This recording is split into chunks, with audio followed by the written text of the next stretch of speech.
There's a lot of estimates that we're going to have about 50% of the women on the planet die alone without children. We just had a significant report by Bloomberg come out.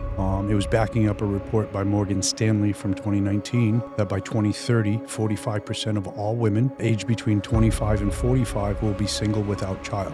Then you add to that, we're going to have 25% of women on the planet being single with child. We're only 4.5 years away from 70% of the women on the planet being single with or without child. And because they're dating up, their incomes are going up. Technically, right now, a woman makes more money in America than a man does.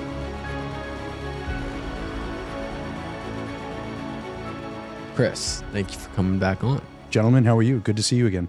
Our first two episodes have, at this point, been seen by a lot of people. I think we just broke 10,000 views on YouTube. What are we, 2.6 million views on TikTok on one of our reels? Yeah, I mean, almost 1 million on Instagram. It's been quite amazing what we've done here. People are resonating with this topic a lot. And kind of the first thing that I wanted to know, why do you think high-performing individuals, male or female, are resonating so strongly with this avoidant attachment style, and most of them not even recognizing that they have an avoidant attachment style?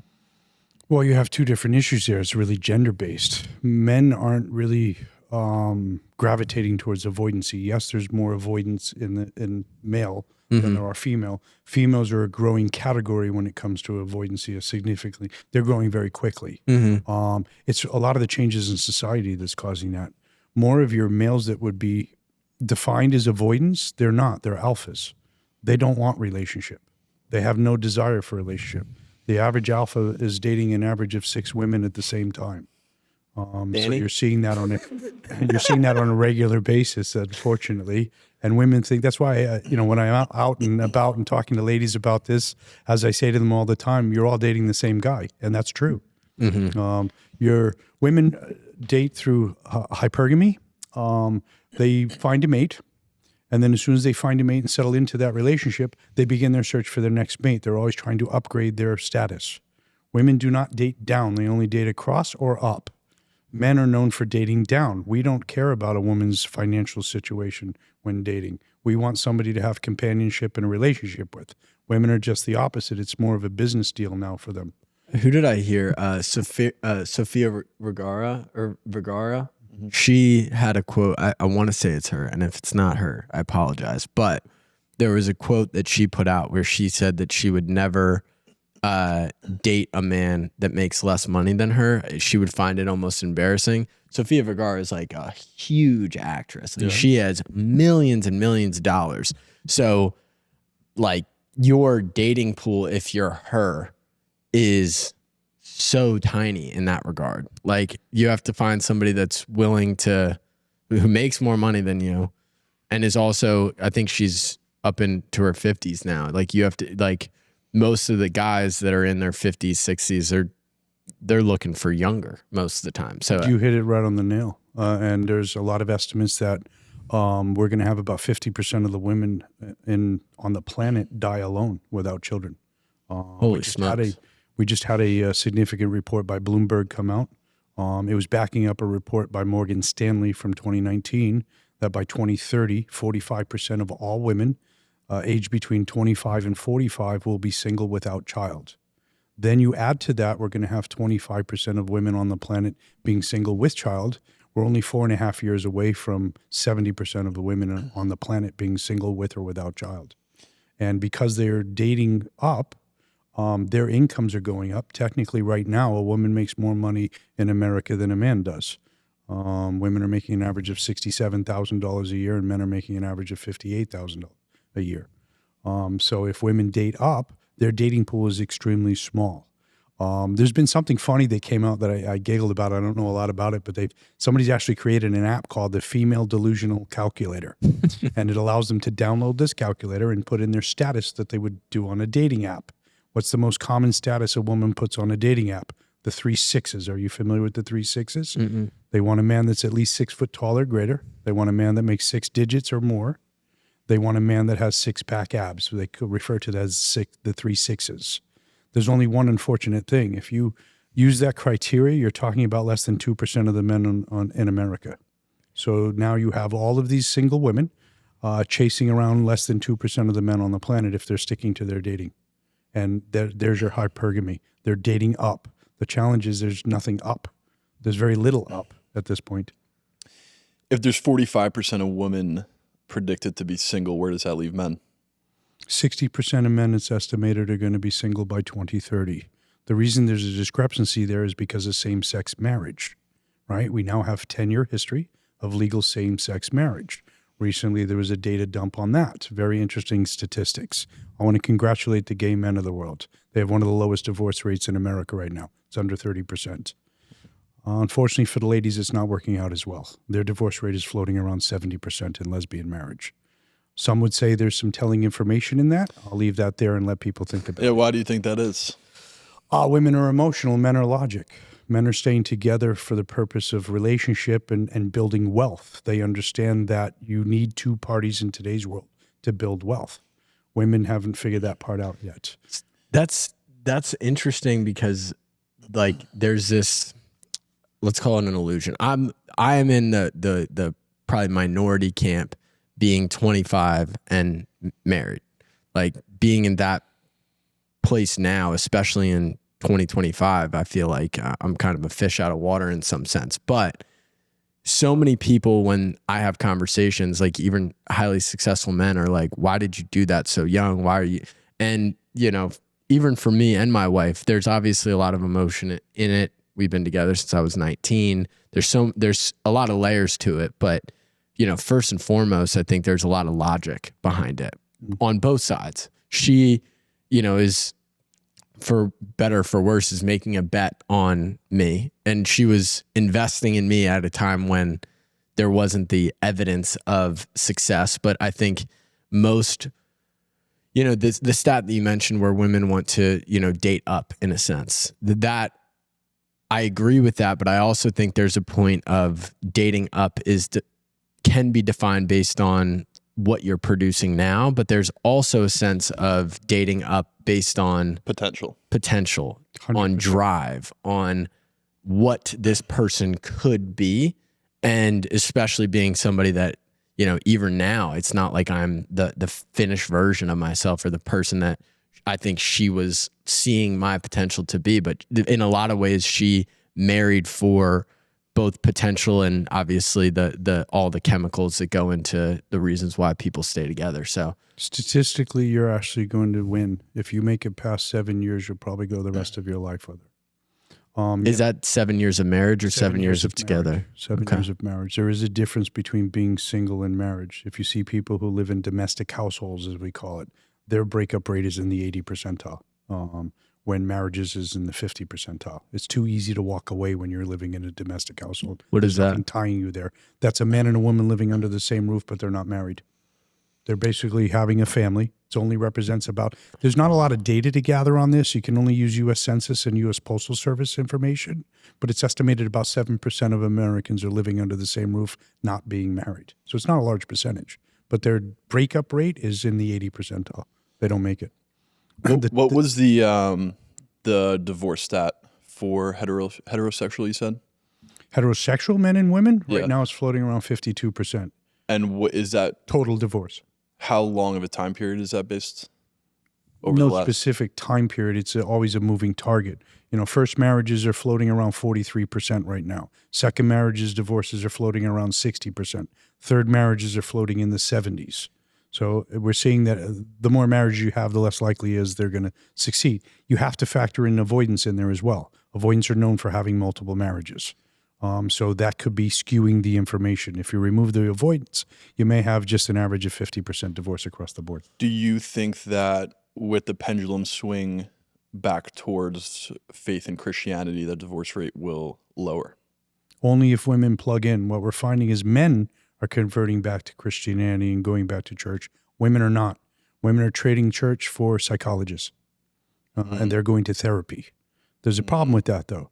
The therapeutic industry is, I hate to say it, run by women. I'm not trying to point the finger at women, but it's a very biased skew. I've had conversations with many therapists. They actually agree with me that we need more men in the psychological industry so that we can balance out the message that's going out to young ladies. Women have been betrayed by corporate America, and we'll talk about that shortly. I think that They've been exploited. The whole idea of therapy, I've done it. I haven't done it.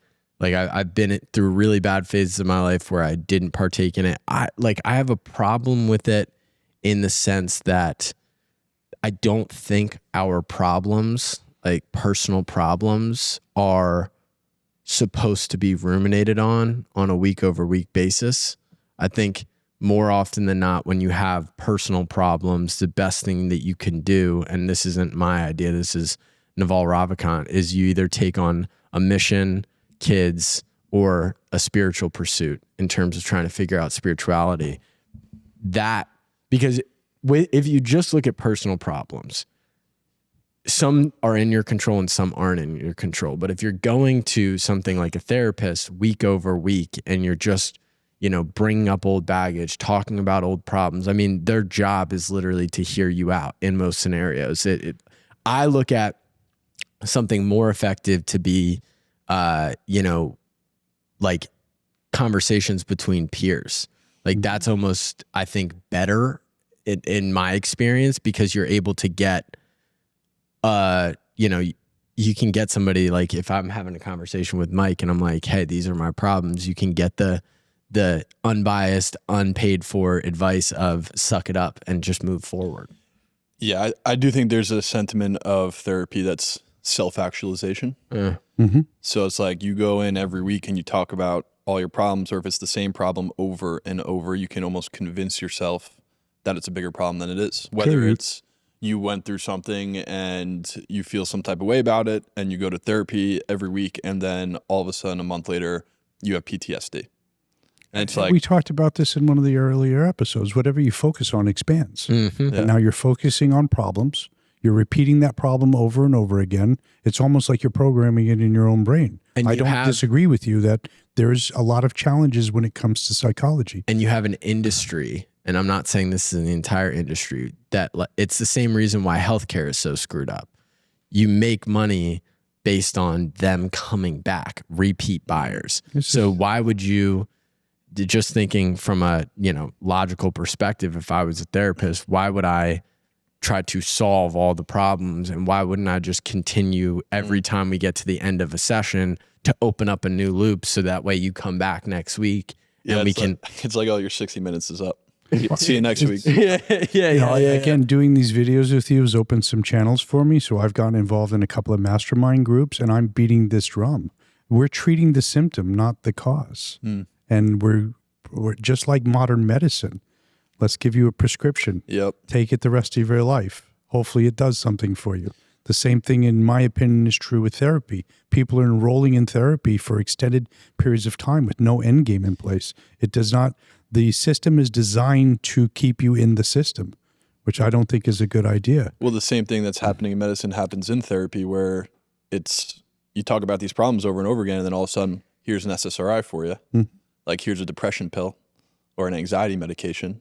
It's like, maybe you just need a goal, a mission, a purpose. Have a purpose. Yeah. 100% agreed. Because there's this fallacy, and the reason why I like having these conversations, like this is mainly, Grit Media is mainly an entrepreneur-based audience. Correct. And what I have found, and I think Mike can agree with this, the number one way to fix your wealth, to fix your health, to fix all these things is to find a mate, for better or for worse. I think, there's, Hormozy talks about this. It's like, get jacked, get rich, find a mate. In that order. Because once you get jacked and once you get rich, your dating pool opens up massively. Correct. In that sense. So I think for the 3 6s, get jacked, get rich, you'll find a mate. But the important thing of that is, like, in that order. Like, you can't flip flop those. You can, but it's much harder to, if you find a mate, then you get jacked, and then you get rich, and then you're kind of looking for a new mate, right? Men typically don't do that. Now that we have so-called equality, I don't believe there's anything as such as equality, and we'll talk about that shortly. But now that we have the so-called equality, it's already been statistically proven women are more apt to cheat than men are. 60% of all infidelity in marriages today are initiated by women, not men. Did you guys see that? That it was a super, super sad story. Here locally, a guy, firefighter. Yeah. So there's this firefighter was in a marriage for I don't remember how long it was, 16 years. Thank you, Dan. But it was in a 16-year relationship, and I think the wife was cheating for 10 of them, and then he found out, went to her, and she was like, "Yeah, I've just kind of been with you to eventually go to this guy," and the guy, like, again, blew himself up in his own house, like insane. But that night I went to my wife and I was like, "Hey, just so that me and you are on the same page, if you ever do, please don't wait 10 years. Just tell me right away so I can just like cut the leash. Yeah, like get over this. Let me go. Yeah, exactly. Let me go be free. If this is what you want, let me go be free. Yeah, I think it's. Why do you think that is? Why do you think infidelity is so high in women versus men? Well, it depends on what you believe in. Do you know who a gentleman by the name of Sigmund Freud is? Mm-hmm. Sigmund Freud is known as the father of psychology. Sigmund Freud, after 30 years, said two things. One, he wrote all of his colleagues and said, there's one question I've never been able to answer in my entire career that's tormented me. That question, what does a woman want? He also went on to say the one thing that you cannot do is ever trust a woman. He didn't do it from a place of trying to be detrimental to them. He was actually a female advocate. He was one of the first of his kind. He was actually a proponent of gay marriage back in the late 1800s. Think about that for a moment. So he was very progressive for his times. 70% approximately of all of our psychological theories today are still Freudian. Freud made it very clear, whether we like it or not, women cannot be trusted because they cannot tell the truth. He didn't come from a place of anger about that. It was a place of contribution. He felt their emotions were so unregulated. He actually advised women to enhance their experience in life and become more productive to save making life-changing decisions to 12 days a month. He gave them a chart of their cycle and showed them that during these 16 days a month, your emotions and hormones are out of whack. You should not make life-changing decisions during them if you have the ability to prevent from making that decision. So whether or not he's right or wrong, I'm not here to say. Here's the father of psychology telling you cannot trust women. Fast forward, the uncle of psychology, Carl Jung. I don't know if you've ever heard of Carl Jung before. Carl Jung went on to say the same thing about women. A little bit different spin on it. Jung talks about the female subconscious being their masculine and that the male conscious is their feminine. That's why men, when they get into a relationship and they start falling in love, actually soften towards their mate. Women actually harden. That's where the hypergamy kicks in. I have a mate. They're going to provide for me and protect me. Now I need to go find my next one that can do more than this. So a point that I wanted to jump in on, because I heard Huberman talk about this on Theo Von. So there's this idea, there's this like performance anxiety around women. Mm-hmm. And it's been exacerbated over, the last couple of years since social media's prominence and everything like that. There's Facebook groups now. Are we dating the same man? There's one in Fort Myers, and it was funny enough. They also have, are we dating the same woman? Yeah, but it was funny because there's the trust factor that you talked about. There's this sense of you cannot mess up as a guy, whether it be in a sexual interaction or just even if you go up to, like, there's so much anxiety now for men to even go up to a woman at a bar and say the wrong thing or do the wrong thing or go up to her.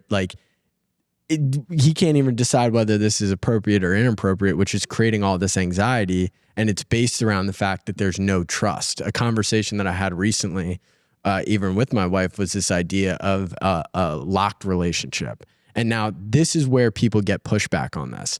A locked relationship is the idea of what happens inside our relationship is ours. It's our kind of, it's our own house. It's our ability to mess up, be okay with it, and accept each other for that, and not worry about, are you going to go tell your mom? Are you going to go tell your friends? Are you going to go tell all these people?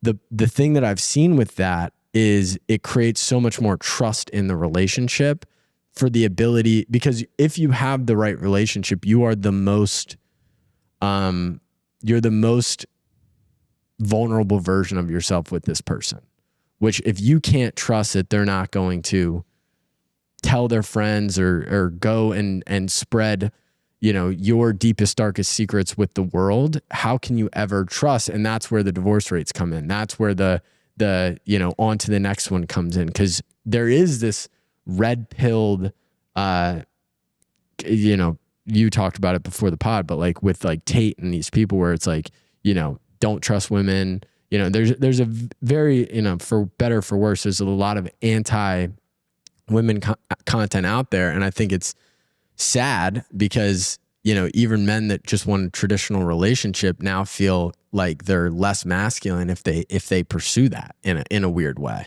Oh, and you see men are checking out. You have the Me Too group, the men going their own way. Men are checking out of relationships. They're determining, you know what? Again, let me go backwards. I'm going to start the conspiracy theory. I told you that I might do that at some point. I truly feel a lot of this was planned by corporate America. Here's why. Women, 77% of all goods consumed on the planet are purchased by women. That's outside of household goods, foods, cleaning products, things of that nature. Right, the average man for health, monthly maintenance spends about $200. The average woman spends almost $1,200 between gym memberships, skin care. So you have to plan as a man, if you're going to have a traditional wife, stay-at-home mother with children, you're going to spend $1,200 a month on her personal care because she has to keep up with the other women, right? Corporate America has sold women there. Corporate America has replaced the husband in today's world. Corporate America supplies them income, right? They don't need me anymore for it. They can make their own money. They can stay single. They can make money. Here's the challenge. They won't wealth build. It's statistically proven today that you cannot wealth build unless you're in a relationship. As an individual, it's going to be very difficult to wealth build because the average American makes $100,000 or less. That's enough to pay your bills, not wealth build. Let me jump in there because this is super interesting, and this went against a lot of the masculine like discourse out there. So I went and got a car last week. It's the first car that I've had to buy myself. So I went in and, you know, obviously being an entrepreneur, you know, your finances are a little iffy in the early jump. Maybe that's just me, probably just me. But I went in and got my credit ran, whatever, they approved me. I go in and I sit down. They were going to charge me a 28% interest rate on my car. Holy. 28%. How did they come up with that one? I have no idea. But then my wife comes in, she co-signs for me. Now all of a sudden it drops 7.5%. So this is an exact, I know, weird, but this is an exact example of if I was in this avoidant attachment style, right? Or if I was red pilled, for example, I would be like, I don't need a woman for anything. I want to be independent. I'm going to do this myself. And I would have put myself in a much worse financial position doing that exact thing than if I were to just lean into this idea of it's me and her. We're going to build this together. She's here to pick me up when I'm down. And it's like, we're almost taught not to do that now. We're almost taught that from a man's perspective. And I know the same thing on the women's side, but I'm just talking from our perspective. We're told like it's almost a weakness to be in that situation and to lean on your wife in that case. And it's like, it's creating such a toxic relationship environment. Again, I think here's the conspiracy theory part. Again, I think this has been planned by corporate America, governmental, and universities. This has all been planned. What do they get out of that? They get to build the GDP. You get to increase the size of the economy. Now, women, remember the 1950s after World War II, women are introduced really to the workforce at full fledged. By 1960s, women's liberation started, right? 70s, 80s, it's always been progressing. We had the sexual revolution during the 60s and 70s, live free and fuck everybody, whatever that was about. Now you fast forward to today, you have the women's liberation and sexually, right? We can have sex, we can have body count, whatever that is, and all the freedom to do what we want to sexually. Keeping men and women separate is a benefit to corporate America. Look at WEF. They talk about you'll own nothing and be happy. They're dead serious. And by keeping us single and separated, right, 60% of men and 60% of women are going to be single by 2030, we won't be able to afford to buy a house. Everyone is going to turn into renters. I already can't afford to buy a house. Any single person, I'm very blessed. I'm older. I've made money and all that. I'm single. I can go buy a house. I feel really bad for all of the men and women under 40 years old right now because if they stay single, they're not going to be able to buy a house and you're not going to be able to wealth build. It's too expensive today. We said it in the first episode. In today's world, it takes 2 incomes to really wealth build and to get ahead in life. Otherwise, you're just going to float. And if the wind blows the wrong way, you got a problem. And I think that wrong way is coming for women right now. Women, you've had a heyday. God, congratulations. You had a great run last 30, 40 years. That is coming to an end. And here's why I think that. As I said to you in the first episode, if you give corporate America an opportunity to make money, they're going to do so. Would you agree with that? Yeah. Well, now we've created this thing called AI. Welcome to the world of AI. It's now projected that we're going to lose about 40 million jobs across America in the next 10 years to AI, and that 75% of those jobs or more are going to be currently filled by women. And they're going to have no place to go for employment. They're going to have to retrain and figure out how they're going to make a living. Now, tie that to the fact that 45% of women are going to be single without a child here in 4.5 years. There's a major problem coming down the pipe that people are not talking about. And it's going to force people back into relationship. There's going to be no choice. Why are the jobs specifically targeted towards women jobs? That's easy. Think about what Freud said. Men build and women consume. We build stuff, right? Our economy is now a brain-based economy, not a brawn-based economy. Damn. That's switched, right? We used to be manufacturing. We built shit. We built roads. We built buildings. We're not doing that as much anymore. So men's brawn is not the primary force of the economy. Women's brains are. Technically, women are smarter than men from a book smart purpose. Corporate America's figured that out. We're a very service-based industry. Insurance companies, banks. What we're doing right now. OnlyFans. Why do you think the owner of OnlyFans is trying to sell the damn thing? He knows that it's going to turn all virtual. So I want to talk It's going to turn all virtual. We don't need to hire an actress to go do things on OnlyFans. We'll just create it with AI. So I do want to talk about that because I think probably the biggest disruption in terms of like this era that we're talking about that we're currently in has a lot to do with the OnlyFansification of the female, like of females. Like we gave an opportunity where something that used to be sacred is now purchasable. There's a price tag on it. Again, the exploitation of women. Yeah. In my opinion, corporate America's exploiting women. But even thinking through like that point that you made on the GDP, like somebody that I know just recently, they went to a plastic surgeon, they got their boobs done. My wife went along with them, and the guy was selling my wife so hard, like tapping into every insecurity that she had ever had about her body on like, you know, you got to do this and I'm going to give you this great deal and whatever. And whether it's traditional or not, I was very anti that whole idea because I'm just in this situation where I'm like, you know, I like you for you. Like, I don't need you to do these things. But on the flip side, the people that are doing this and are like jumping into this world, whether it's plastic surgery, OnlyFans, whatever, there's a direct correlation between, for women right now, is if you go get enhanced in these certain ways, you can make more money. Correct. And what's crazy about that is men, we don't like it. Most men prefer a natural woman, but women continue to go for the Botox, blowing up the lips, the fake boobies, you name it, we're doing it. Right, there's that $1,000 a month in personal maintenance or more. Yeah. And in some cases, women are spending $3,000 to $6,000 a month, and they admit it. There's polls being done about this, and that's when they're getting into the Botox and all the fillers and all of that stuff. That all starts costing money. But the odd part about it is men don't actually like it. So why women are doing it, I'm not quite sure. Women are doing it, I think, more to appease each other than it is to appease a man. It's like the new keeping up. We with don't the like Joneses. it. I mean, the numbers show that very clearly. Men don't like all the fakeness. You don't need to do all that. We'd much rather have a natural female.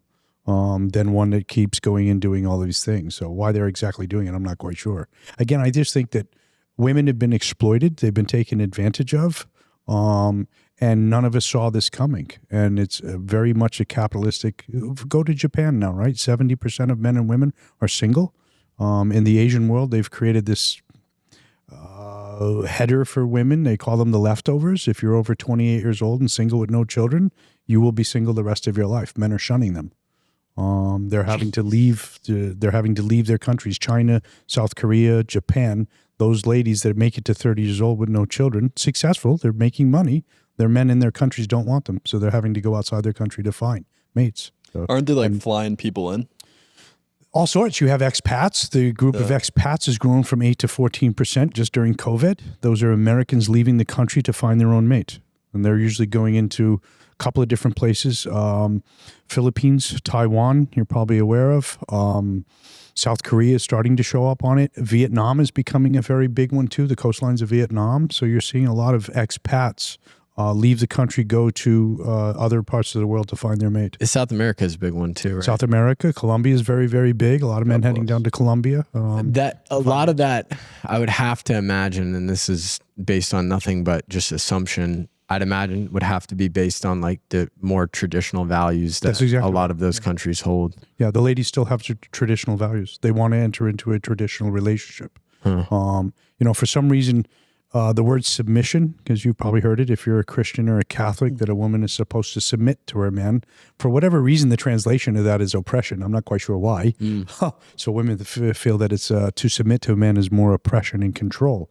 That's not the purpose of it. If you're a Christian and follow the Bible and Jesus at all, you'll understand that's not the purpose of it. No, when we heard this at Ocean recently, the whole point of the message was, yes, that is written, but as a man, we're supposed to serve our wives. We're supposed to serve our partners in that sense, because I've been married for not a long time, but the most successful way of doing things is not looking at this as this is your role, this is my role, but you should, as a man, maybe controversial, I think you should serve your wife. And I might get looked at as a, whatever, because I said that, but I think we have it so backwards right now in terms of the way that a relationship should work, or the expectations of a man in a relationship. Like we're supposed, because we have dual incomes and because we need two people to support, we're still holding on to this idea of,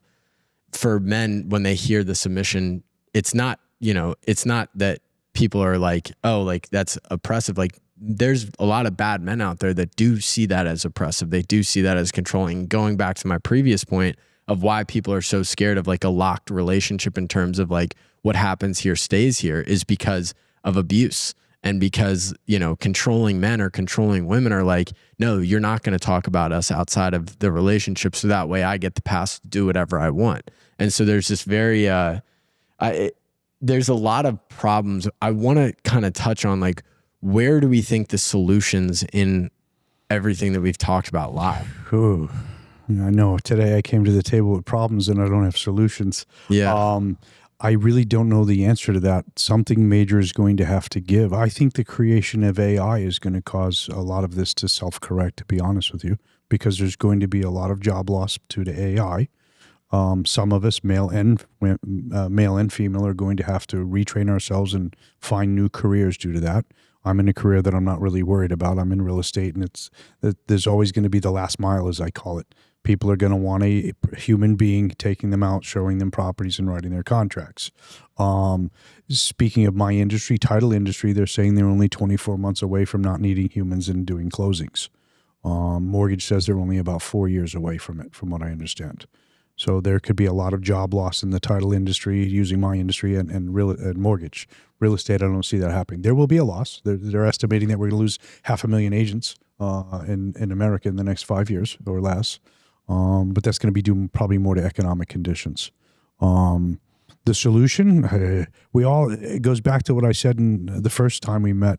We all have to start having open and honest conversations. That's why I was, decided to do these videos with you guys, because everybody needs to start talking about this. There is stuff happening that we're not talking about, specifically the division between men and women. It's a silent epidemic that's happening. Now take it a step further. Look at the politics of men and women. Men are leaning right, and women are leaning left. 27% of the men that voted in this past election between 20 and 30 voted Democrat. Only 18% of women between 20 and 30 voted Republican. That is a huge divide, just from a political standpoint. So whoever or whatever is causing this, there is in my opinion, a purposeful meaning behind this to keep men and women divided. You know, this might be cynical, but another thing that I think could be a great equalizer, something that brings everything back to the fold, and it's really prominent now, is war. War is, you want to solve all relationship problems? Have a war in our country. You'll see how fast women get back into relationship.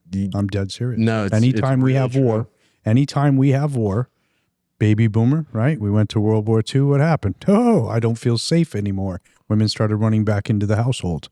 That only lasted for a short period of time because in my belief system, corporate America had already figured out, wait a minute, we need them in the workforce. So we need to figure out how to divide them. If we divide them, they both make money and we can make money from them. And you're undermining the entire like natural like job responsibility, job role that has been static for almost all of humanity. Men are the hunters and they're the providers, and women are the gatherers and the homemakers and everything like that. And it seems as though corporate America has found a way to undermine that entire system. Yes, and again, we've gone from a brawn-based economy to a brain-based economy, and that's where women are going to thrive. The dilemma I see for them is the brain-based economy can be replaced by AI. The brawn-based cannot. They haven't found a way to do that now. They haven't found a way to create a robot that they can program that can build a bridge like we do, engineer and build it. They haven't done that yet. Will it come? Probably someday, but I think we're a long way away. But to replace the customer service rep on the phone, the women making $65,000 to $100,000 working in banking and insurance companies, they're only 2 to 3 years away from that is what they're projecting.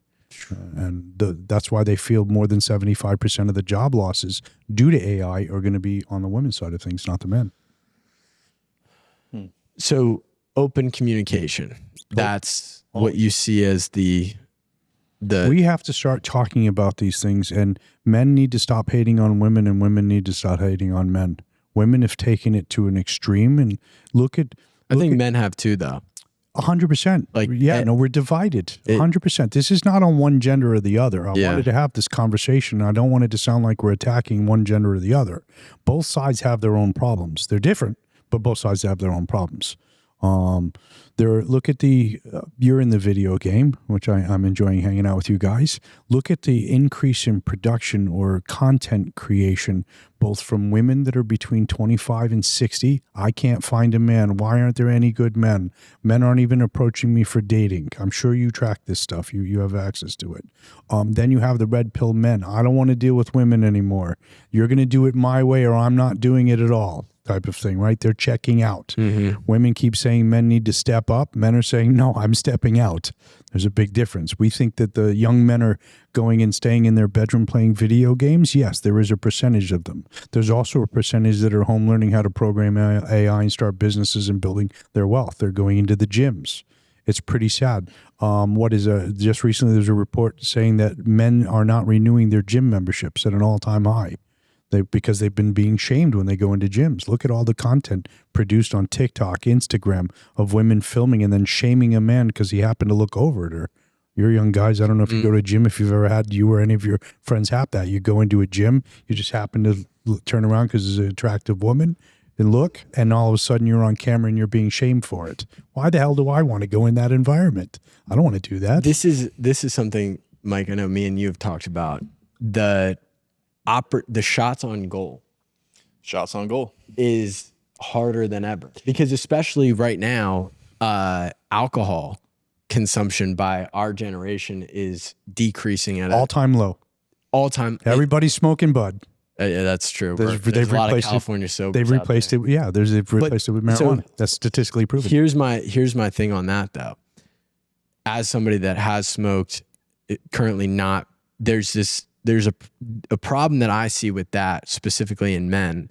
When you replace going out with staying at home and smoking bud, what does that do? That decreases your opportunities to get shots on goal.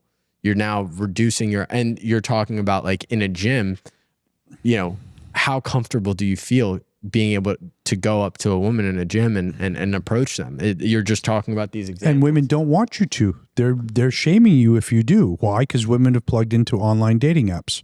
They'd rather swipe right.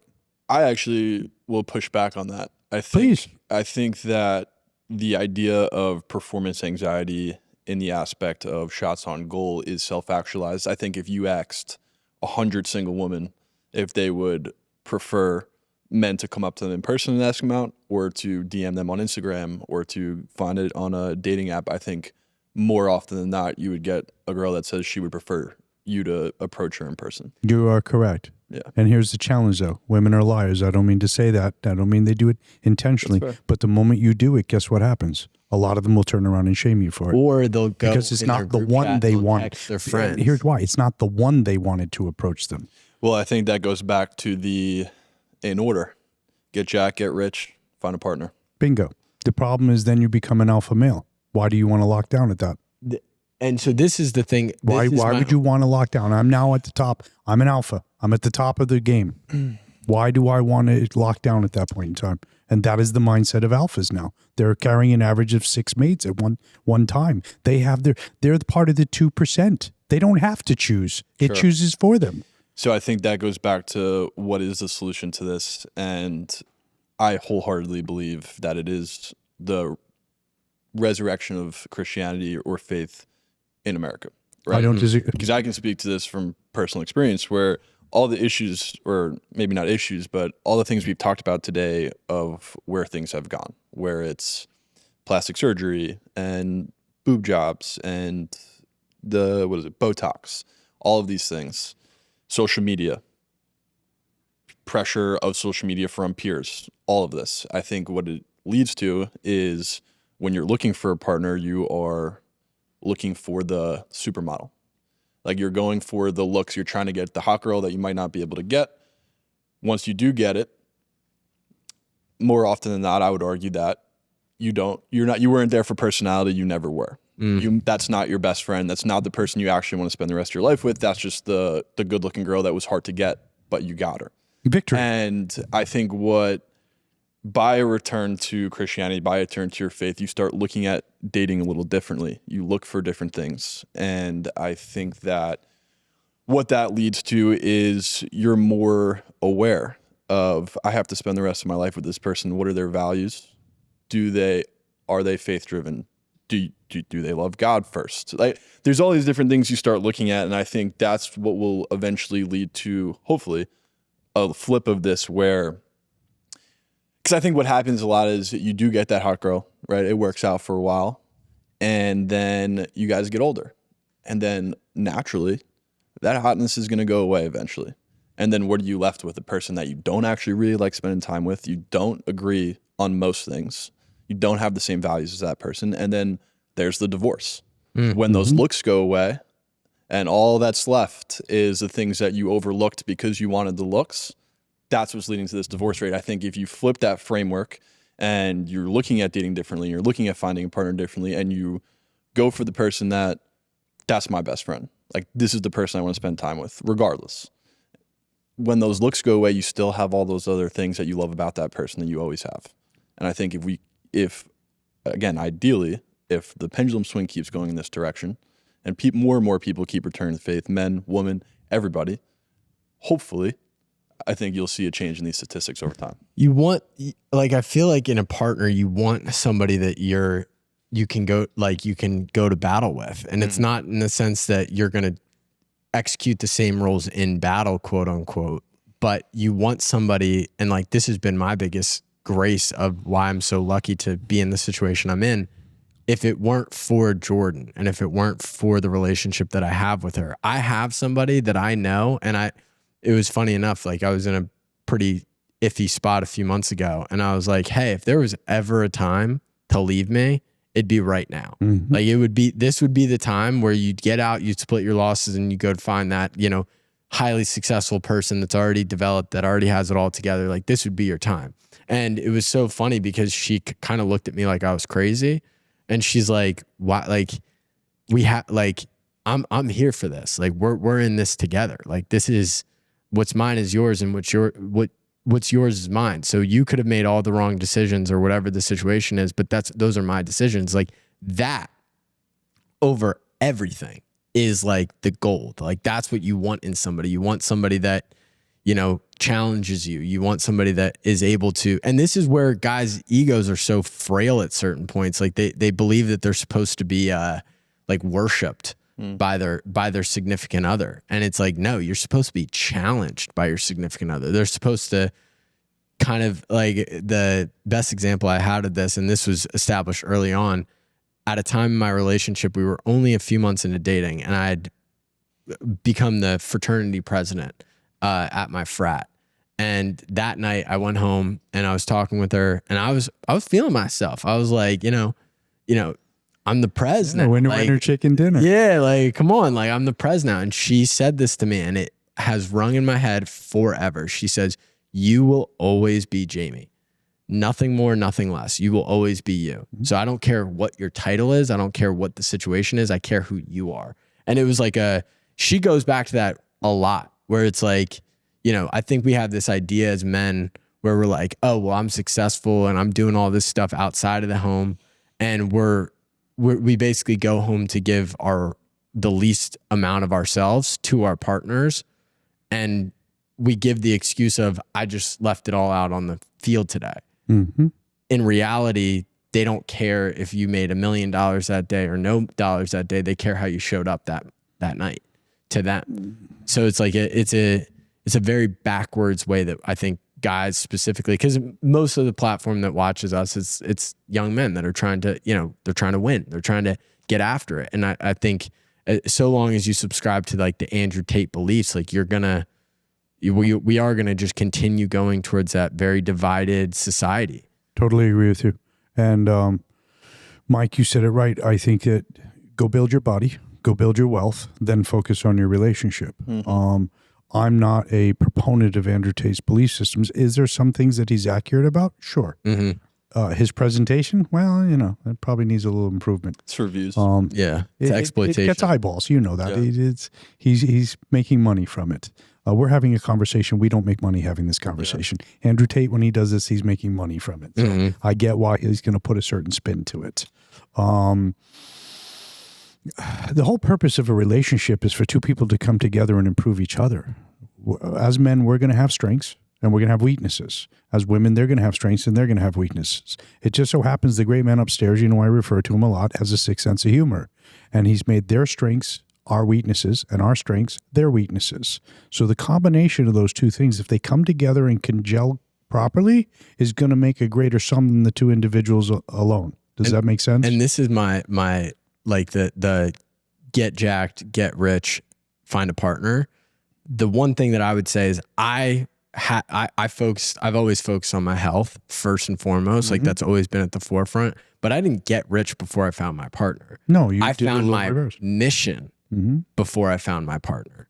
So I knew that I wanted to be something and I figured out what I wanted to be and I was already driving towards that. So if you're like a guy out there listening and you're like, well, like, you know, I'm 10 years away from being quote unquote rich. I think the idea is find what you're going to do.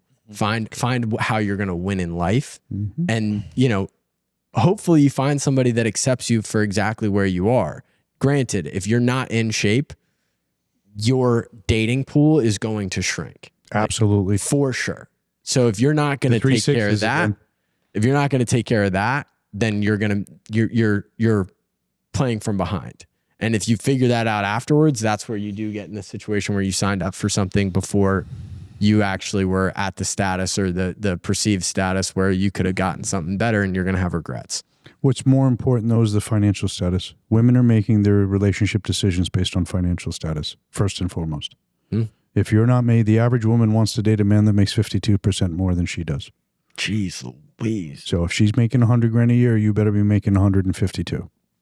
It's that simple. That is where the numbers fall.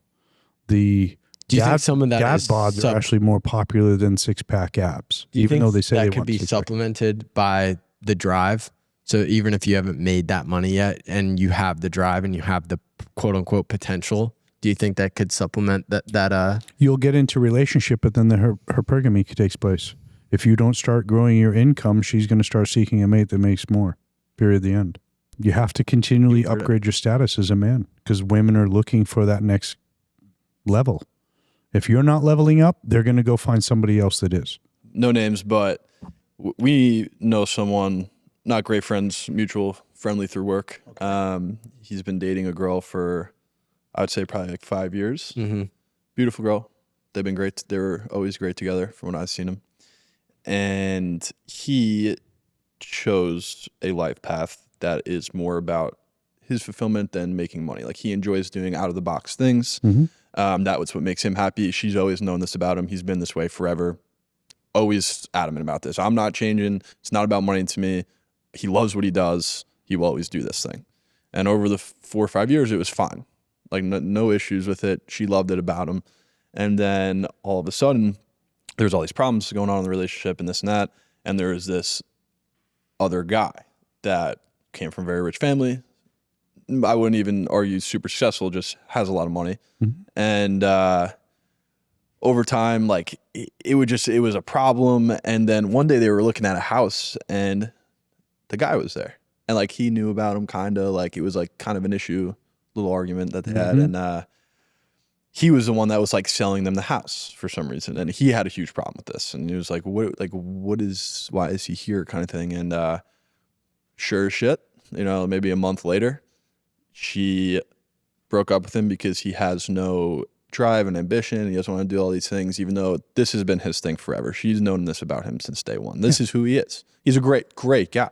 And he makes more money than her with what he's doing already. But it wasn't enough. Not enough. And they broke up.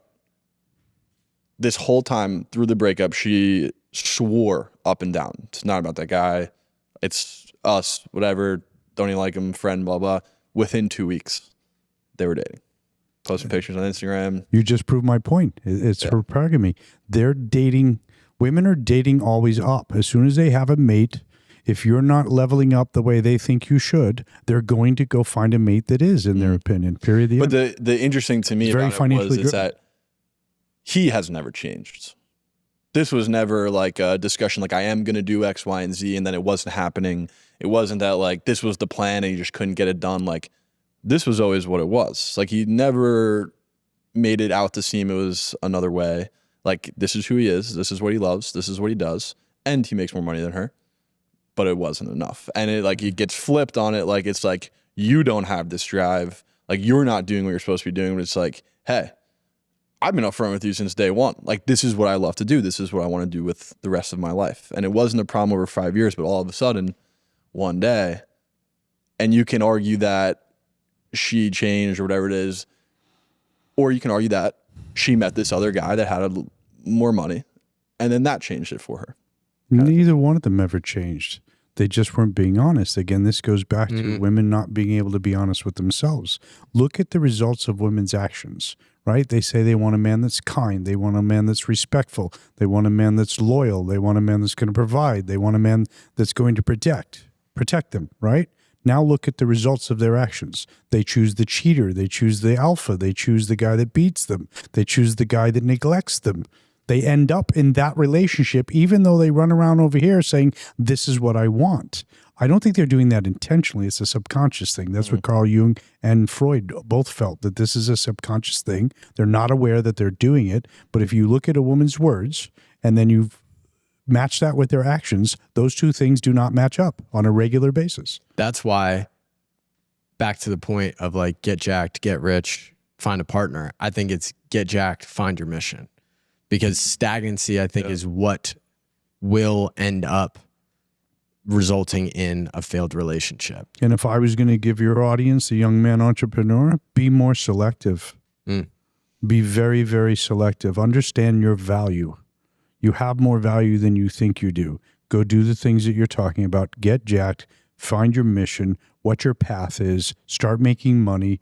Don't focus on relationship out of the gate. Because there's an aspect of this, like what I think a woman wants, and obviously if Sigmund Freud couldn't figure it out. I was don't think going to I say, can. are you But going to they answer want- that question? they do want the ability of progression. And so many women are like, well, I want my man to spend more time with me. They don't want that. They truly don't want that. No. They want somebody that is so on fire for their mission that they will stay at the office until 11 o'clock. I think finding your passion, it means that you can work without, like, work is play.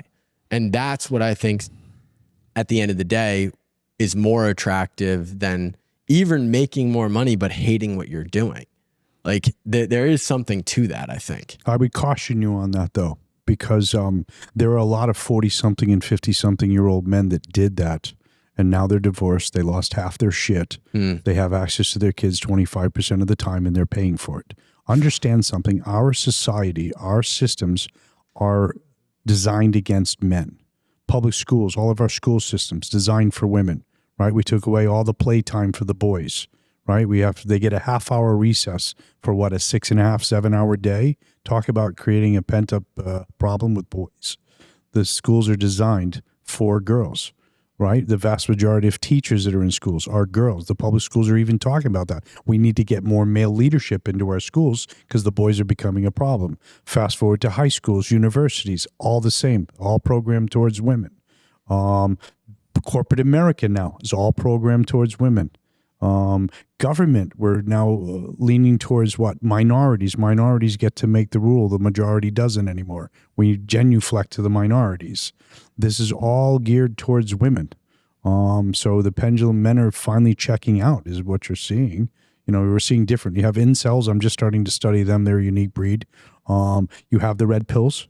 You have super high suicide rates now between 20 and 30, young men between 20 and 30. The suicide rates are up 40% with them. At the same time, you have that same escalation in suicide rates in men between 45 and 60 because they just lost everything they own. They just lost their families. They gave up half of their wealth. They're basically broke and starting all over again. And they just dedicated 15, 20 years of their life to building this empire with their spouse, and it all got torn apart. Seth, what is it now? They're estimating almost 80% of all divorces filed in America are filed by women. That's escalating. It was 70%. It just keeps growing. More and more women are just expressing dissatisfaction in their relationships. But what's interesting about the dissatisfaction is I don't feel loved anymore. I'm not happy. Well, my first comment is no one can make you happy but yourself. I don't care if you're in a relationship or not. And you're not supposed to feel love. Love is not natural. Love is something that you design and create. We feel lust. We're always attracted to each other, right? And that's that physical. Men are predators. I've said that before. We are. It's turning out, if you listen to Carl Jung, that women are also predators, but they're predators through manipulation. Subconsciously, their subconscious, Jung always felt, was their masculine side, which caused them to be predatory. The challenge is they don't have the strength or the brawn that we have, so they've learned to use manipulation in their mind. Women are more mentally powerful than men are. Not from a common sense standpoint, I want to be careful there, but from a book smart, historically women do much better in school than boys do. So we just have a huge division going on amongst men and women. I really feel that some of this is purposely being done. And there are many that agree with me on this. Corporate America and world governments and world economic situations, this is to their benefit. We're increasing the GDP. We're preventing people from building wealth. So who's going to get that wealth? The top 1% again, corporate America, the people running everything. It's very important that we start finding a way to come back together. I think, first of all, some of the comments you made about Jordan, keep her around. Because she's definitely dating down. I'm sorry? She's definitely dating down. No, she's supporting you. She believes in you. She is keeping you grounded. Very important. You know, you're doing some amazing things, both of you.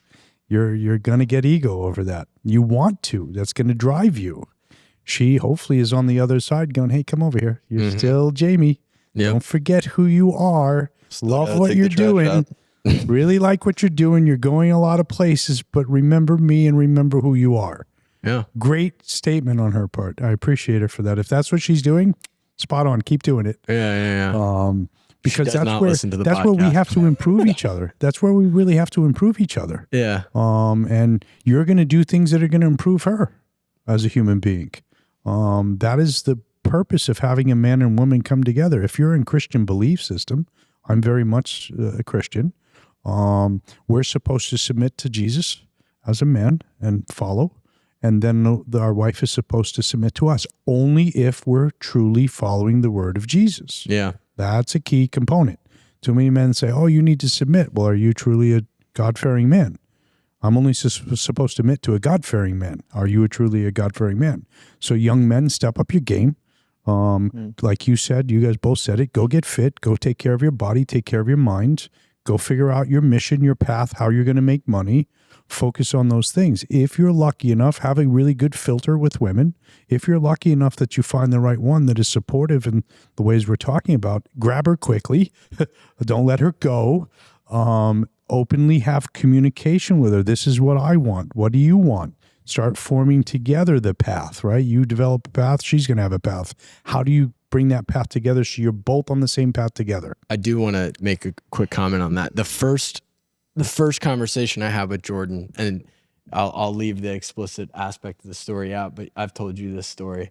The first conversation I had with Jordan, the first question I asked her, what are your values? And the first thing she said was family. And so from that point on, I was like, at least we're here. You know, we're going to have to grow up together, and there's a lot of pain that comes along with that. But as long as we're there, I'm good. Yeah. And then a follow-up question is, what does that look like? Yeah. It's easy to say family. What does that mean to you? You know, do you want to be a stay-at-home mother? Do you want to be a career woman? And this is one of the challenges we have. Okay, I'm a masculine man. Women are masculating, correct? Right? We see a masculation of women. I'm not attracted to a masculine guy. Why am I going to be attracted to a masculine woman? I want a feminine woman. I don't want a masculine woman. I'm a trad. So it just depends. Now you have modern men that are popping up now. They don't want anything to do with anybody. Those are the ones that are checking out completely. So there's going to be a solution to this. I wish I knew what it was. My whole purpose in having these conversations with you is hopefully to build awareness so that others can communicate. Hey, by the way, comment, like, subscribe, do that kind of stuff for us, please. Because we want to hear what you have to say. Yeah. So it's very important that we start this conversation, in my opinion, and continue the conversation, get other people involved in the conversation. I think if the ladies start talking to men and men start talking to women, we're going to start curing this. Right now, we're not talking to each other. We're going in different directions.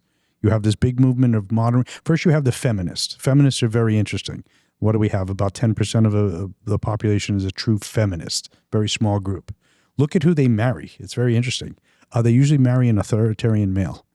They do it later in life. They still never have children. And then they marry a guy that says, this is what you're going to do when you enter my house. Otherwise, you're not going to be my wife.